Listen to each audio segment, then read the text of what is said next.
Tonight we'll take a look at graduates in Vietnam. And delegates in Russia discuss their relationship with the U.S. Stay tuned. TrojanVision News starts now. From the High Definition Production Center of Troy University's Broadcast and Digital Network and Troy campuses around the world, this is TrojanVision News. Hello and welcome to TrojanVision News for October 23rd, 2014. I'm Jordan Elston. And I'm Angel Norris. Thank you for joining us this evening. College students start their freshman year with many different goals in mind, but one aspiration we all share is walking across that stage to get our diploma. This week, a group of Troy's international students are doing just that, and Courtney Addison tells us more. We don't build buildings in faraway lands. We build programs and we create opportunities for students. Troy University is home to students in over 70 countries, one of those being Vietnam. Chancellor Hawkins, along with other university officials, traveled to Vietnam this week to reward nearly 200 degrees during 3 commencement ceremonies. And Chancellor Hawkins says the long trip is worthwhile. To see these families and these students who know that education is the key to the future graduate, and as a baseline for future success, it's really inspiring and it's encouraging, and it tells me that our program that has established Troy University as Alabama's international university is working. Troy has partnerships with 3 universities in Vietnam. Some of the degrees that students will be receiving this week are a bachelor's degree in business administration, a master's degree in business administration, and also a bachelor's degree in computer science. Troy is proud to be working to mend differences from long ago. When you think about the fact that 40 years ago our countries were at war, and today we're working hard to build relationships, to educate each other, and to build a better world. Chancellor Hawkins adds that these partnerships are more than just an agreement. Life. Troy University began its global question in 1974 in Europe. Originally, Troy planned its first overseas university to accommodate military men and women. The conflict between the United States and Russia has been going on for quite some time. Yesterday, professors, university leaders, and students gathered to discuss U.S.-Russian relations. Victoria Sabina was there to listen in on all the action. The discussion on the topic, Reuniting the Cold War, Russian-American relations in the Ukrainian crisis, was held on Wednesday in the Troy University. The experts Margaret Gnoyska, Michael Slobodchikov, and James Todd Hunter expressed different points of view on this question and discussed how can crisis in Ukraine be solved. One of the ways to solve it is through engaging the adversary and through dialogue and trying to get to know the motivations, the interests of those who are committing actions that are perceived as aggressive, and understand why are they doing what they're doing. The participants explained the importance and the purpose of the discussion. Everybody emphasized how significant being the global citizen. I think it's important for American students to be aware of what's going on in Russia and Ukraine and Europe in general, because the world does look to us in these kind of situations to bring about peaceful solutions to these conflicts, and because we are a democracy, our voices in what our leaders will do and those decisions do matter.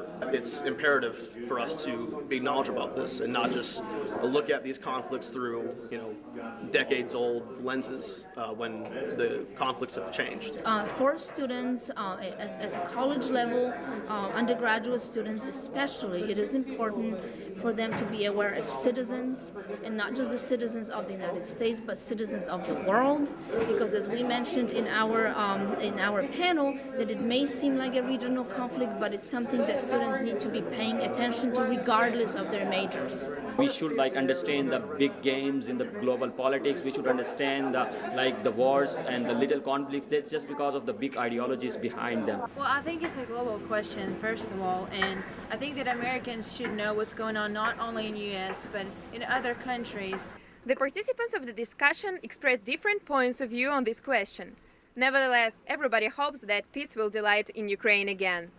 Victoria Sabinina, Troy, TrojanVision News. And if you'd like to see the panel discussion, we'll begin to air the program next week.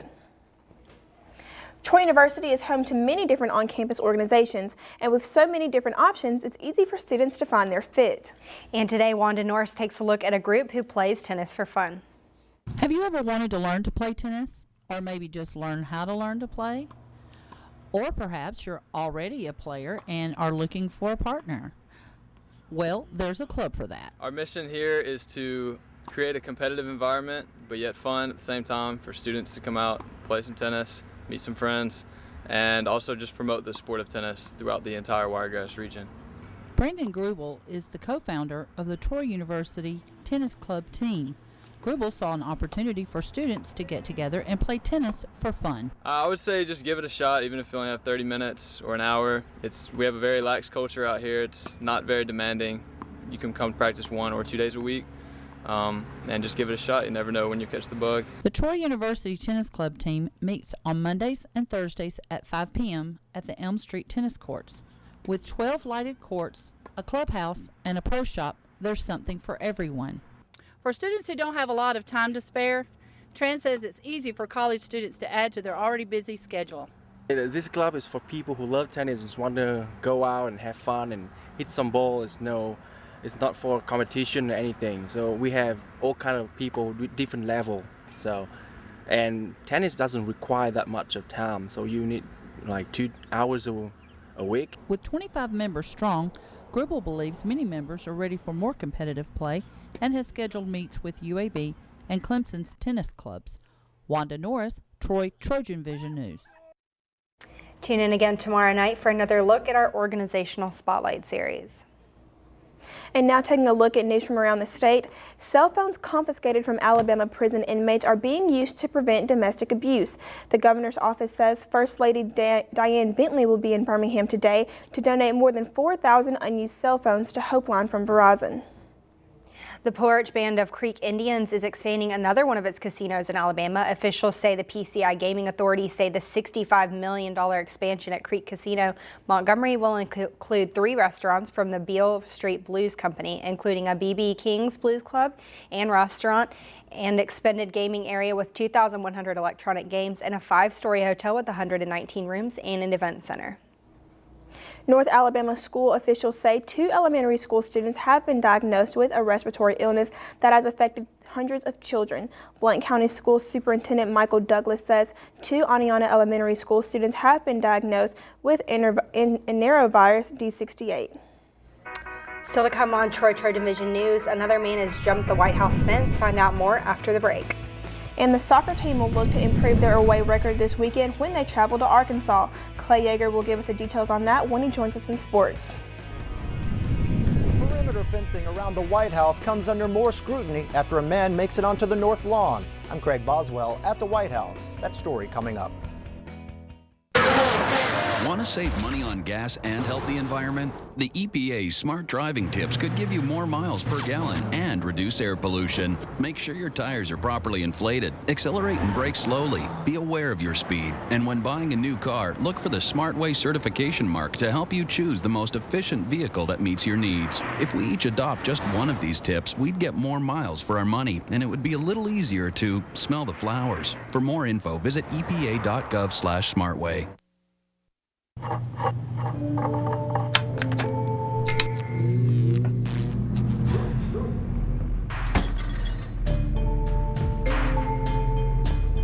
Traditional light bulbs actually generate 9 times more heat than light. Switch to Energy Star light bulbs, and you'll realize just how much cash you are really burning through. Saving energy saves you money. Learn more at EnergySavers.gov. Now, the latest in Trojan sports on Troy TrojanVision News. As the Troy football team recovers from last week's loss to Appalachian State, with the score being 53-14, the team is trying to salvage the rest of their season with the remaining 5 games. Even though the Trojans' 1-6 record isn't what they wanted, the team is still remaining positive as they work hard for one another and preparing for their next matchup. It's apparent that things haven't gone the way we wanted them to, but we've got some good leaders on the team, and everybody's staying positive and keeping trying to have upbeat practices. And honestly, since I've been here, we've had the best practices as far as energy and excitement since we've ever been here. We've got some great guys that really come to practice every day and bring a lot of energy, and we're just trying to stay positive, stay together, and I think we're doing a pretty good job of that. The Trojans will look for a win against the tough South Alabama team Friday night at 6:30 p.m. The soccer team will look to improve their struggling record away as they travel to Little Rock, Arkansas to play the ULR Trojans this weekend. ULR, like Troy, is undefeated at home with a season record of 11-5, while the Trojans are 12-5. Away, Troy struggles with a record of 1-5. The Trojans will then turn around and head to Jonesboro, Arkansas to play Arkansas State. The Red Wolves have had a struggling season with a record of 4-12, while their home record is 2-6. Even though Arkansas State has had a tough season, head coach Jason Hamilton says the team is just as dangerous as any other. You know, that's a team that, you know, they've surprised some people. They're in every single game. They're going to battle, and you know, it's, you know, teams that don't have much to play for because they're, you know, depending on how they do Friday night, they could be mathematically eliminated from the tournament. You know, teams that don't have anything to play for are just as dangerous because they're just going to come out there and they want to end their season on a high note. You know, everyone else is going to have another game in the following weekend, and they're not. So, you know, they're going to want to end their season on a positive and get a win and be at home. So, you know, it's anytime you're on the road is never easy, but when you're playing teams that are where those two teams are, it's going to be a difficult one. Troy play Arkansas State this Sunday at 1 p.m. The men and women's tennis team will be traveling to the Big Easy Tennis Classic this weekend in New Orleans. The University of New Orleans will be hosting the event, and schools such as Louisiana Monroe, Louisiana Lafayette, Xavier, and Loyola will be attending. However, for the men's team, Gabriel Diaz is still injured after the ITA Southern Regional Championship and will not be able to participate. Head coach Scott Kidd says that even though Diaz will be out, he has confidence in a few players that will fill his spot. Well, I think Daniel Bustamante can do this. Daniel, of course, was the one that did so well at the All-American, surprised us, won 3 rounds in that draw and beating the Wake Forest guy.